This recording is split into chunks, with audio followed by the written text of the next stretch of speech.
پاک بھارت جنگ 1965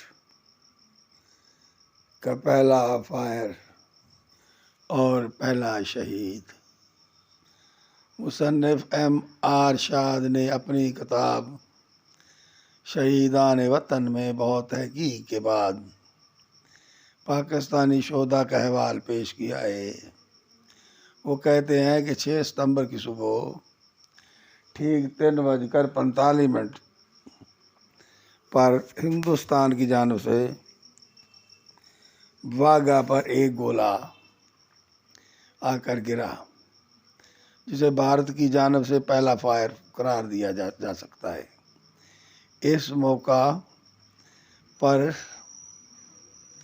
SJCP post پر موجود پلاٹون کمانڈر محمد شیراز چکنا ہو گئے اور پوسٹ پر بھارت کی جانب سے مزید فائرنگ شروع ہو گئی۔ محمد شیراز نے جوابی فائرنگ کی اور یوں دونوں اطراف سے فائرنگ کا تبادلہ شروع ہو گیا، جو ستمبر کی تاریخی جنگ کی ابتدا تھی۔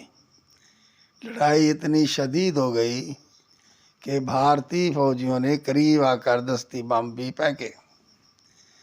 اگرچہ یہ حملہ اچانک تھا، لیکن پاکستانی سپاہیوں نے اس کا دلیرانہ مقابلہ کیا۔ جب پاکستانی دستے بمبوں کی ضرورت پڑتی تو سپاہی رینگ کر کمک کے پاس آتے اور رینگ کر آگے موجود سپاہیوں کو بم تھماتے۔ اس اثناء میں محمد شیراز دشمن کی گولیوں سے شہید ہو گئے۔ یہ جنگ ستمبر کے پہلے شہید کا اعزاز حاصل کر گئے۔